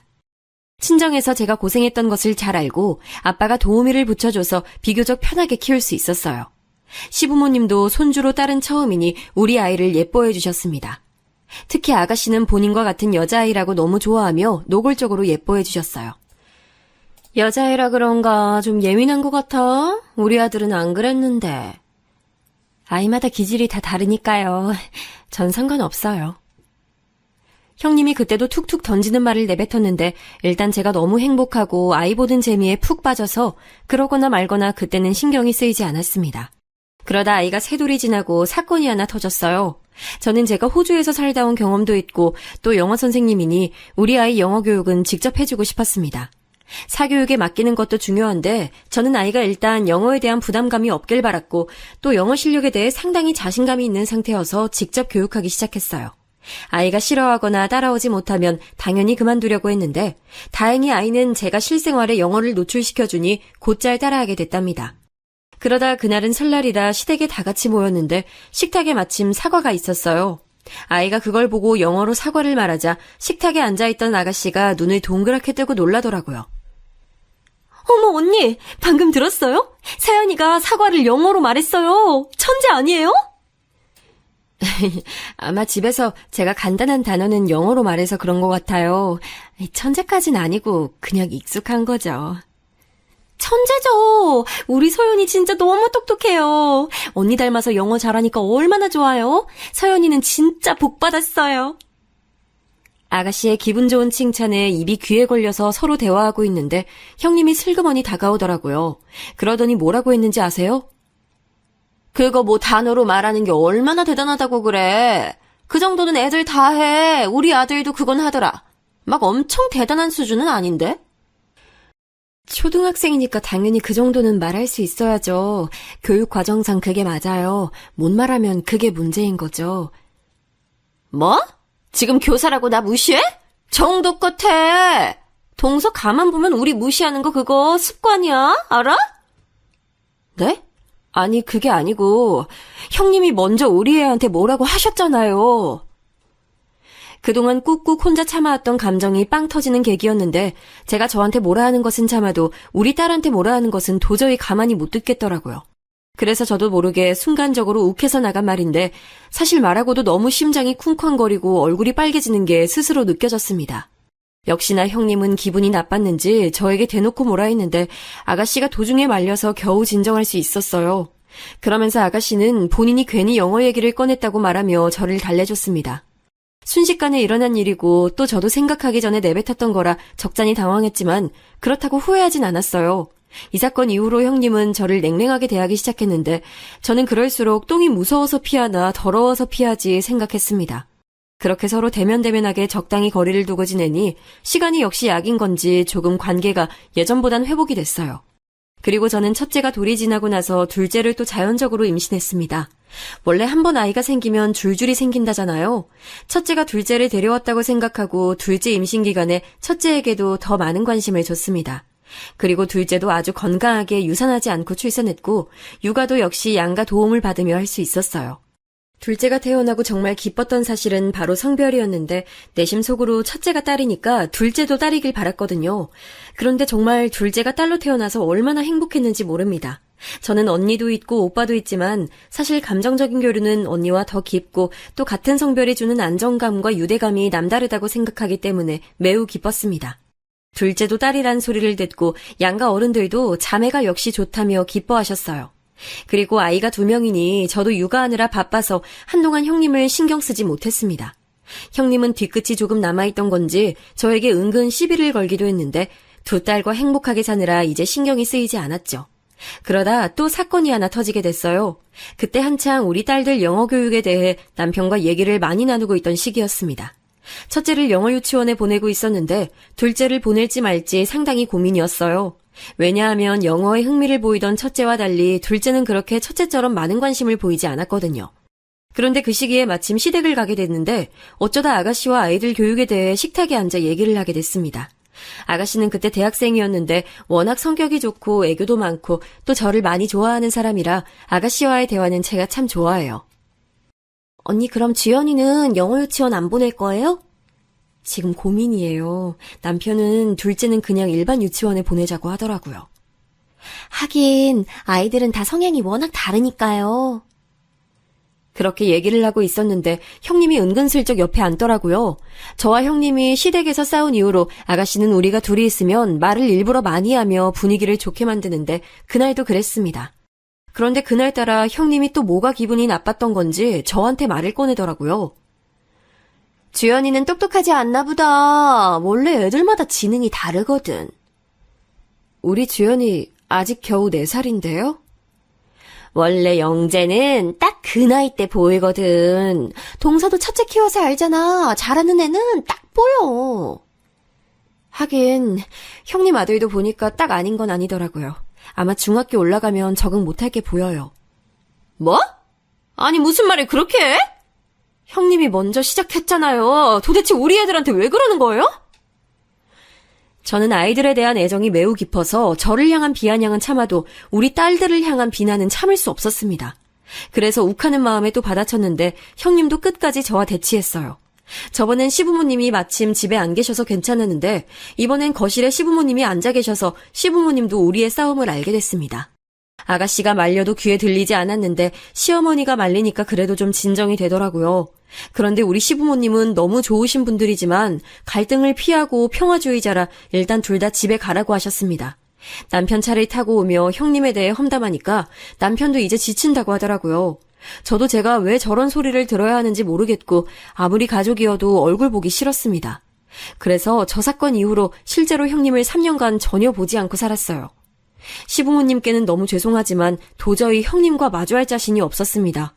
그 과정에서 아가씨와도 수없이 많이 통화하고 남편하고도 평생 하지 않던 부부싸움도 하고 의견을 타협하는 게 참 힘들었어요. 그래도 제가 많이 힘들어하니까 남편은 결국 시부모님께 우리 의사를 확실하게 전달했고 제사 때는 제가 안 가고 명절에는 남편과 아주버님이 서로 연락해서 우리는 서로 마주치지 않을 수 있었습니다. 그렇게 얼굴을 안 보니까 실제로 많이 안정되기 시작했고 나중엔 감정이 승화된 건지 괜찮아졌어요. 저도 아이들에게 집중하려고 했고 복직도에서 열심히 일하며 에너지를 다른 곳에 쏟으니 훨씬 마음이 안정됐습니다. 그래서 어느새 화났던 감정은 사라지더라고요. 남편이 먼저 제게 말을 건네서 이번 명절에는 오랜만에 같이 모이는 게 어떠냐고 물었습니다. 저도 시간이 꽤 지나기도 했고 무엇보다 형님을 보지 않던 그 기간에 시부모님이 중간에서 고생하신 걸 아니까 동의하고 같이 만났어요. 그리고 여러분, 그 명절 때 대망의 오늘 사연의 핵심이 나왔습니다. 가족들이 다 모이고 심지어 친척분들도 다 오신 자리에 형님은 그날따라 뒤늦게 나타나더라고요. 오랜만에 보는 얼굴이니 그래도 저는 어차피 가족이고 이혼하지 않으면 평생 봐야 하는 얼굴이니까 좋게 풀어보자는 의미로 백화점에서 화장품을 사서 선물로 가져갔어요. 그런데 형님은 시댁에 들어오며 저를 딱 쳐다보더니 말도 걸지 않고 바로 지나치더라고요. 그 모습을 보고 속으로 역시 사람은 바뀌지 않는다고 생각했습니다. 그래도 가족이 다 모인 자리니까 최대한 웃으며 어른들 비위를 맞추고 있는데 형님이 제 앞을 딱 가로막더라고요. 그러더니 집에 왔으면서 굳이 샤넬백을 내려놓지도 않고 저에게 자랑하듯 보여주길래 그냥 아무 말도 하지 않고 가만히 그 모습을 쳐다봤습니다. 무슨 말을 꺼내야 할지도 모르겠고 사실 엮이고 싶지 않았는데 형님의 말이 너무 기가 막혀서 저는 처음에 제가 잘못 들은 줄 알았어요. 동서 오랜만이다. 그동안 어떻게 지냈어? 잘 지냈지? 그냥 일하고 애들 보고 똑같죠. 형님은요? 살이 많이 빠지셨네요? 나? 난 너무 잘 지냈지. 샤넬백도 사고 요즘 너무 행복해. 아, 근데 동서는 이런 명품 없지? 교사라서 돈 많이 못 벌잖아. 빌려줄까? 결혼식 가기 전에 얘기해. 이런 거 보면 교사 안 한 게 천운이야. 형님은 선생님을 안 한 게 아니고 못한 거 아닐까요? 5번이나 임용에 떨어졌으니 형님의 사정도 안타까워서 적당히 지나간 날들이 후회스러웠습니다. 사람의 열등감이 지나치면 저렇게 된다고 느낄 수 있는 형님의 모습을 보며 참 한숨이 나왔어요. 예전 같았으면 저도 아이들 얘기니까 아니니까 적당히 무시하려고 했는데 그때가 하필 친척들도 많았고 딸들이 제 옆에 앉아 있어서 가만히 무시하면 평생 이러고 살겠다는 생각이 확 들더라고요. 그래서 순간적으로 저 말을 듣자마자 제 입에서 1초 만에 맞받아치는 말이 나왔습니다. 전 사람 자체가 명품이어서 괜찮아요. 형님은 중국상 짝퉁만도 못하잖아요. 그것도 사실 가짜죠. 제가 집에 엄마가 물려준 명품백이 있는데 딱 봐도 가짜네요. 저는 사실 그냥 내뱉은 말이었는데 진짜로 가짜였는지 형님의 얼굴은 금방 새빨개지기 시작했습니다. 그런데 형님의 반응보다 제가 더 놀랐던 것은 바로 아가씨와 시부모님 반응이었어요. 장소가 시댁이라 저도 말하고 수습을 어떻게 할지 고민이었는데 아가씨가 글쎄 제 말이 끝나자마자 웃기 시작했습니다. 새언니 너무 멋져요. 하긴 교사가 뭐가 아쉬워요? 전 언니가 훨씬 대단하다고 생각해요. 그래, 속 시원하게 말 잘했다. 진짜 내가 아무리 좋게 넘어가려 해도 한두 번이지 도대체 언제까지 그럴래? 아니 나도 계속 임용 떨어진 게 안쓰러워서 그냥 넘어가려 했는데 적당히 해야지. 저는 시어머니가 저렇게 말할 줄은 꿈에도 몰랐습니다. 평소에 워낙 온화하시고 화도 절대 내지 않는 차분한 성정의 소유자셔서 그런지 이번에도 그냥 저와 형님에게 둘 다 진정하고 좋게 풀라고 하실 줄 알았거든요. 집안 분위기를 왜 이렇게 만드는 거야? 자격지심도 적당히 해야지. 눈 감아주는 것도 한계가 있어. 당장 내 집에서 나가! 그리고 시아버지의 마지막 말까지 죄다 제 편을 들어주시니 감사해서 몸둘 바를 모르겠더라고요. 형님은 가만히 얼굴이 불타는 고구마처럼 새빨개진 채로 가만히 있으니까 남편이 나서서 아주버님 보고 나가라고 했고 그렇게 시조카를 데리고 셋은 시댁을 나갔습니다. 시부모님은 저에게 그동안 고생 많았다고 저런 식으로 매번 저를 괴롭힐 줄은 몰랐다며 저를 위로해 주셨어요. 그래서 순간 감정이 올라와 눈물까지 났습니다. 남편도 옆에서 집사람이 그동안 마음고생 심했다고 앞으로 진짜 형님은 시댁에 출입금지를 해야 한다고 강력하게 주장했습니다. 그렇게 조용하고 차분한 시어머니는 제게 형님과 평생 마주치지 않아도 된다고 하시며 당신이 쭉 지켜본 결과 매번 피해자는 저였다고 편을 들어주셨습니다. 그래서 그 뒤로 어떻게 됐냐고요? 지금도 형님은 시댁에 오지 못하고 있어요. 아주버님과 시조카는 그래도 명절이나 제사 때 겨우 오긴 해도 형님은 발도 못 들인답니다. 덕분에 시부모님이 챙겨주시는 용돈은 저만 두둑하게 받고 있네요. 형님 한 명 없다고 마음이 얼마나 편한지 시댁에 가는 게 놀러 가는 것처럼 느껴지고 참 행복하게 지내고 있습니다. 형님은 저한테 개인적으로 전화가 오긴 했는데 제가 그냥 차단했어요. 남편에게 물어봤더니 남편도 아주버님이 계속 연락 온다고 하던데 그건 남자들끼리 알아서 하라고 했습니다. 저는 더 형님과 마주치고 싶지 않고 그냥 그 사람을 떠올리는 게 스트레스니까요. 이 사건을 겪고 친정에 가서 있었던 일을 말하니 우리 친정 부모님은 진짜 제가 저렇게 말한 게 맞냐고 계속 물어보셨습니다. 언니와 오빠는 제게 너무 잘했다며 칭찬해줬고 다들 얼마나 통쾌하게 여겼는지 몰라요. 예전에 소심하던 성격의 저는 이제 없고 할 말을 다 할 수 있는 사람이 되어 한층 성장한 기분이 들고 행복합니다. 사랑스러운 우리 두 딸도 자기 인생을 이렇게 사는 사람이 되길 진심으로 바라며 제 사연 여기서 끝내겠습니다. 개인적으로 아주 뜻깊고 통쾌했던 사연인데 여러분은 어떻게 느끼셨는지 모르겠어요. 들으시면서 한 번이라도 웃으셨으면 그걸로 저는 만족합니다. 들어주셔서 진심으로 감사합니다.